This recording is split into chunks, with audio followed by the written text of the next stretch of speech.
Each year, California's nonpartisan legislative analyst publishes the California Spending Plan that summarizes the annual state budget. How is the state of California going to spend its almost $200 billion budget? We'll ask. Mac Taylor, California's legislative analyst.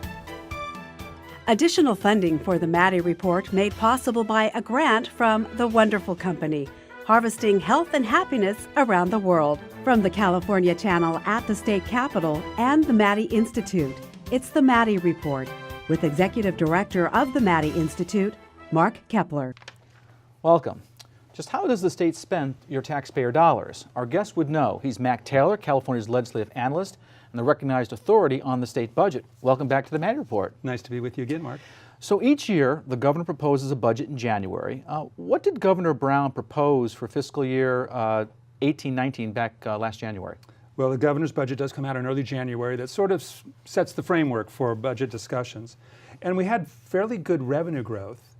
But the governor basically was proposing what I like to think of as what we budget folks call a workload budget.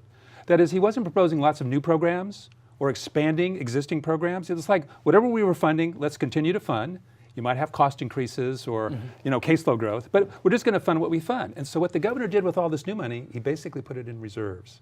He wanted to increase the reserves, both the required reserves that we can talk about a little bit more that were required under Proposition 2 of 1914 that the voters approved, but also some discretionary reserves. And then whatever money he did spend, it was primarily on one-time He doesn't purposes. like getting over his skis, does he? He likes to kind of be fiscally prudent. He really has taken to the theme that we established many, many years ago that, you know what, we have a very volatile revenue structure and you need to save for that rainy day. So, each May, people might not know this, but each May, after the April tax receipts come in, the governor revises his January budget with something called the May revision.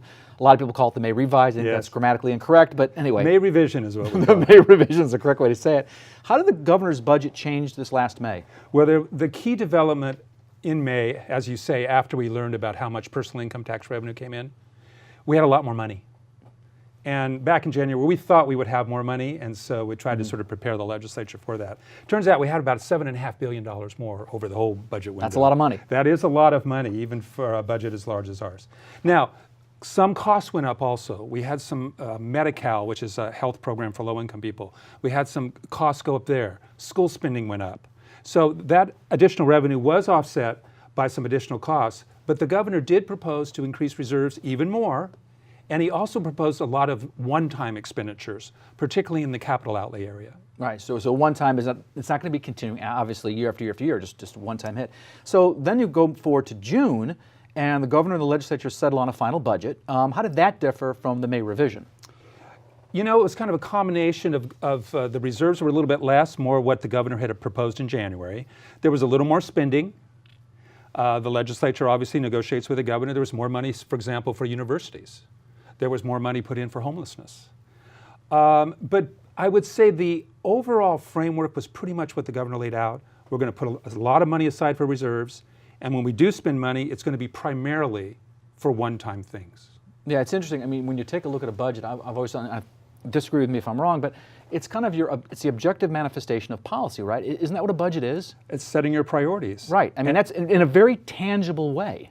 And year to year, the whole reason you have an annual budget, the same way that you reevaluate your own personal budget is, well, what do we want to do now? What is of higher priority? What is of lower priority? And it seems pretty clear to the governor, to Governor Brown, at least in his last budget, what higher education was a priority, setting aside money for reserve was a priority. For the legislature, they and actually legislature, push of course. for money too. Yes, of course. And so that's that give and take between the two branches, but clearly preparing for the next recession, in effect, was one of the governor's highest priorities. He keeps talking about that. I mean, and if you look at historically, we've been in a pretty good economic growth pattern for a while now, and it's like it seems like we're due. I'm not asking you for a prediction, but it seems like, wow, this has been going on for a while. We started turning around. I think the recession technically ended in 2009.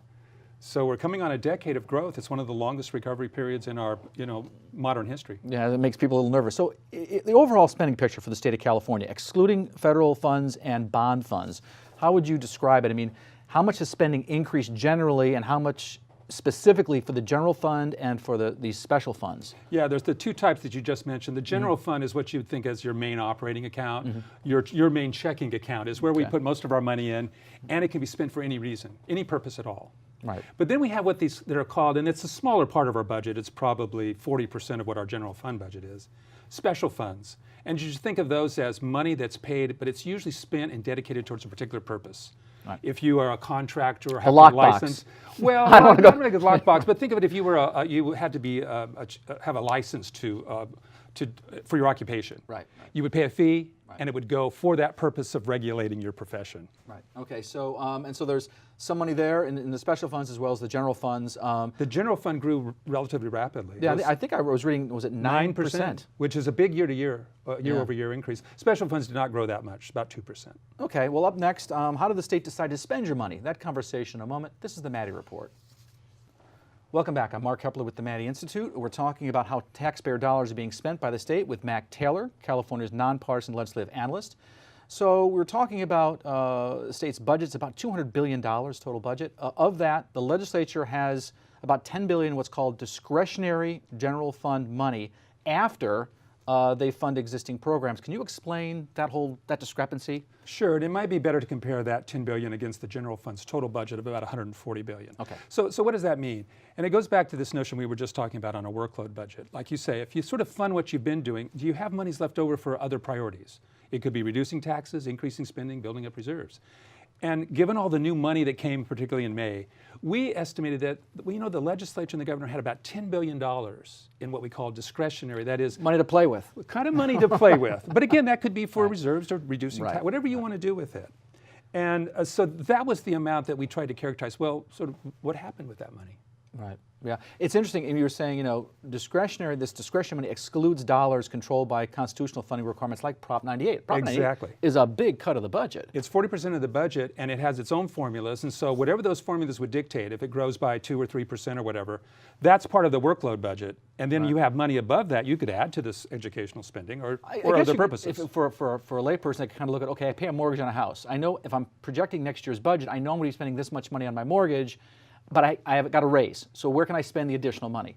And it might be that your mortgage was a variable rate. So your existing program wouldn't be what you were paying this year. It's what you're going to have to pay next year under that variable rate. Right. But it's still the same program. Right. So we would try to look above that and say, okay, well, after you pay for your higher interest rate on your variable, what do you have left over for other priorities of your family? Okay. So let's talk about that for a second. How did the governor and the legislature allocate that $10 billion? Again, Specifically. the number one reason almost half of those monies went for additional reserves. Rainy day. Well, isn't that just the rainy day fund, but just No. it's putting money aside? Yeah, these are additional monies Yeah. on top of that they wanted to set aside just to make available for the legislature and the governor to be able They're to use. putting a lot of money aside. They are setting aside a lot of money. But remember, you have to think about the state's revenue structure. It is very volatile. It can swing tens of billions of dollars from a good year growth to going below what you're And explain for our audience why is it so volatile? It's volatile for a variety of reasons, but basically because we rely on the personal income tax. And much of the personal income tax is paid by 1% of taxpayers. Okay, so it's very progressive. So capital gains. And capital gains and other forms of volatile income like business income, stock option, bonuses. When the stock market is doing well, California really well. doing fantastic. Of course, the reverse is also true. And that's the problem. That's why Governor Brown in particular has kept talking about how fast you can lose money if you turn into a recession. So let's talk about revenues for a minute. What are the projections for the state for 2018-19? And how much has the general fund taxes actually increased? They're projected to increase in this current year by about 4% on the big three taxes. And those big three are personal income, sales tax, and corporate tax. But the general fund, we talked earlier, was increasing at 9%. The spending was. We actually spent down on some of our discretionary reserves year over year. It's a little counterintuitive because we're building up these other revenues. Okay. But so revenue growth was pretty good in 18-19. It was especially good in 17-18. So we're coming off a very big year. But so the growth was not particularly rapid, but and we actually felt like the administration was probably underestimating revenues for the year. Yeah, that's actually a trick that he's used more than once. Well, I wouldn't call it. I wouldn't call it a trick. It's being cautious. Cautious, right? It's an approach. But I think as a result of that approach, which is a perfectly justifiable thing if you want to be careful that you don't overcommit, but it has meant that we've tended to raise our estimates of revenues once they finally came But one in. of the caveats with setting aside a reserve is that money's not, quote unquote, being used for services, goods and services. So that's the quid pro quo. It's not like you're... It's like free money that you just put aside. Right, It means right. it's not available for other things. Right. So, so I want to ask you about the final budget packet assumes in 18-19 we'll end up with a $16 billion reserve. All this money isn't in just one rainy day account. It's actually in several accounts. Can you explain a little bit about the different accounts? How much is in each? What are the limitations? Sure, I think that's a really important question. Let me focus on two that really have most of our reserves. The first one is based on Proposition 2 of 1914, when we set up this rainy day fund. And it's very important because this is guided by constitutional rules. How much money goes in each year based on how much capital gains we have, what total revenues are, and the constitutional rules guide how you can take money out of it. So the legislature doesn't have a lot of control over that. Right. Okay. And that has most of the reserves. Of the 16 billion you mentioned, almost 14 billion is in this so-called rainy day fund. I want to say it's at 10% of the general fund. When people revenues? passed Proposition 2, it had a 10% sort of, it's not a cap as much as it's a target level, but what happens once you hit 10%, monies are used for a different reason. The other reserve is just what we call the free reserve. It would just be like your checking account balance that's available for you to do whatever you want. And it is guided by statute. Legislature can do whatever it wants with that. But a lot less.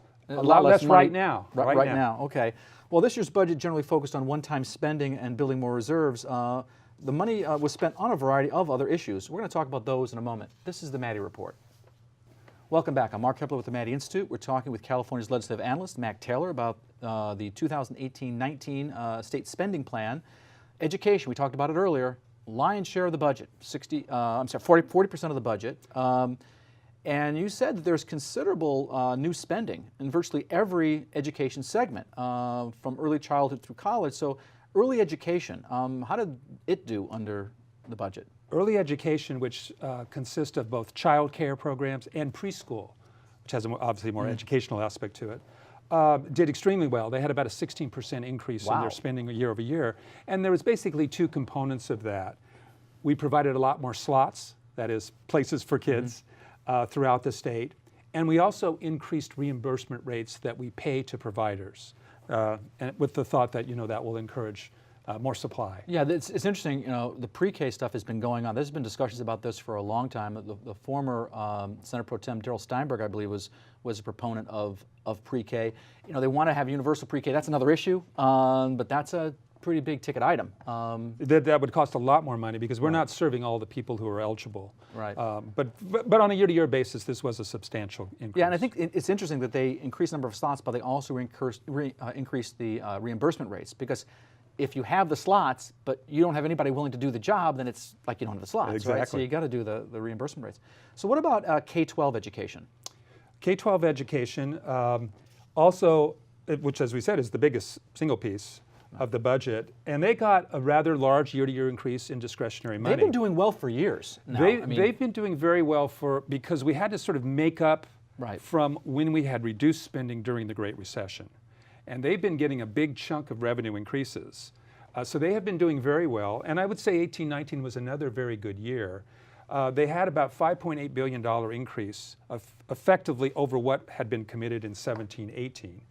Most of this was for ongoing. Right. Almost all of the money went into our basic funding formula, money that's distributed to schools. That's the local control funding formula. Exactly. Which kind of gives the locals the ability to decide how they're going to spend that money, which I'm sure they really like. Yes, and we had set targets, that funding that we wanted to reach by some in the out years, and we've reached it early. We have fully funded that local control funding formula targets that we'd set 3 or 4 years ago. So most of the money just went to that. And then there was a big chunk of spending that was for a variety of one-time things, with the biggest piece being, again, these what we call discretionary grants to locals.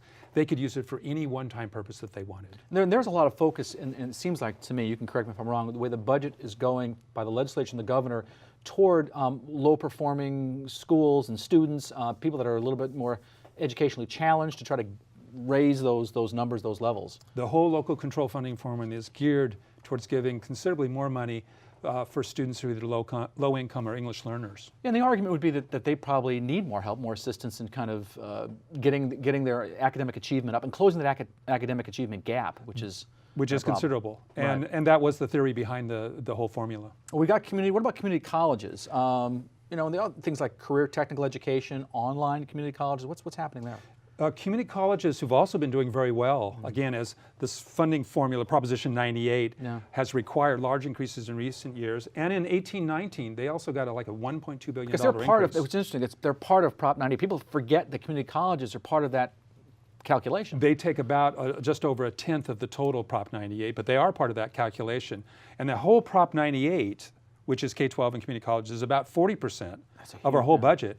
If you add in the universities, that's where you get to almost half the budget is for education. Right. So we talk about. So I think I may have cut you off in terms of online community colleges. There's money for that. There's something that Governor Brown has been pushing. Yes. There's a lot of one-time things again.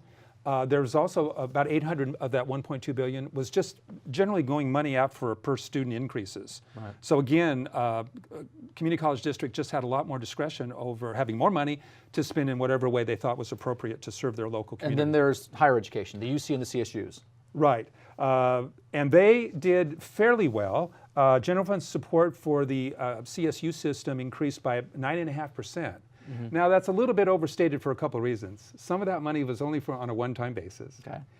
And there are generally no tuition increases. Yeah, I was going to say there's a hook there. You can have the money, but Well, and then you have to think, well, tuition supports a pretty big part of their core program. Right. And if you're not allowing that funding source to increase, You got- you got to make it up almost on the other part. So that 9.5 after you adjust for those two things isn't anywhere near as great as it might seem. yeah, one last thing I want to ask you in this segment, that is about healthcare and mental health. How do they do in the state budget? There were some interesting developments in that. For example, in healthcare, because of the tax increases on cigarettes that the voters recently approved, there was a large chunk of money, over $820 million, that went to the Medi-Cal program basically for rate increases for providers of Again, healthcare. with the rate increases, yeah, because you want people to actually provide Have the service. access. Yeah, yeah. Okay, well, more with Mac Taylor in a moment about the state spending plan. This is the Maddy Report. Welcome back. I'm Mark Kepler with the Maddy Institute. I'm talking with Mac Taylor, California's legislative analyst, about the 2018-19 state spending plan. Homelessness, big issue. Housing, big issue because of the sky-high housing prices and rents and whatnot. No one expects that the state's going to be able to fix the housing issue by state spending alone. However, there is a considerable amount of state spending to address this issue. What's happening with the state budget when it comes to homelessness and housing issues? Yeah, I mean, I think your point is a good one, that most housing is provided by the private sector, and there's not a problem or not huge problems necessarily in providing homes for many types of people. What is more difficult is housing for certain groups, and I think the homeless is one where the legislature has been particularly concerned. So they dedicated on a one-time basis $500 million, which is a good chunk of money, and these are grants to local governments. You know, I wanted to ask you that because I thought about when I was reading that in your report, I'm thinking, is that RDA 2.0? We used to have something called redevelopment agencies No. that would give money to local governments and they could spend it. No, this is really just money going to local governments that could spend for a variety of homelessness related projects. So I was reading too much into that. Yes, I think so. Okay, which happens. That's why you're here to correct me. All right, so there's the related issue of poverty. According to the Public Policy Institute of California, 4 out of 10 Californians live near or below poverty levels. And if you took away the state safety net, like things like CalFresh, CalWorks, earned income tax credits, it would result in about half of all Californians being at or near the poverty level. So how is poverty addressed in the state budget? You know, I think the legislature has been very concerned about this now for several years, and they took a variety of steps. 2 of the bigger ones where they increased cash assistance payments to people for temporary assistance. That's called the CalWorks program in California. They also they did something for poor and disabled seniors. And it's called a cash out program, but basically it made them eligible for food benefits, what we used to call food stamps. Just before they couldn't get it.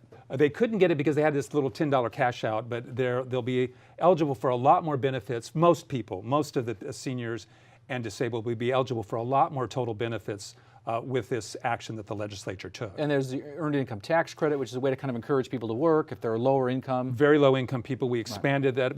There's a federal earned income tax credit. The state adopted one several years ago. They expanded it to include more people. So I would say a variety, including the homelessness grants that we just talked about, a lot of different, a variety of steps to try to address some of these issues. Helping the elderly, the disabled, et cetera. Let me ask you this. There's also another $1.5 billion in there for various infrastructure projects. What exactly are they putting money up for? Again, these are these one-time things that the governor liked. If we're going to spend, one-time things were higher on his priority list. Most of it is in capital outlay, infrastructure. And there was a big project that was part of this, wasn't there? There is one big project. It's on because I heard it in campaign ads. They're spending all this money for a nice place for themselves. And what are they talking about there? It's called the Capitol Annex. It's the building in back of the old traditional Capitol that houses all of the members and much of their staff. The building is fairly dilapidated, and something had to be done. And so they finally took action to dedicate some monies to start the planning process to build a new Capitol Annex. And I think their hope is it'll be a much friendlier building, not only for the people who use it, but for people who visit the Capitol. I guess there was $630 million for the Capitol Annex.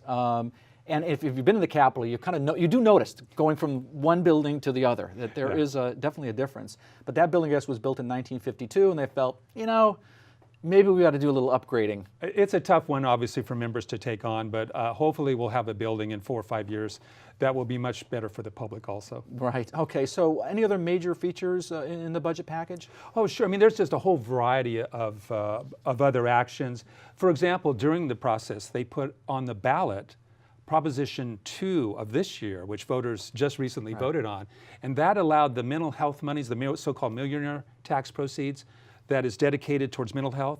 It allowed the state to issue bonds to build housing for the mentally ill homeless, particularly veterans.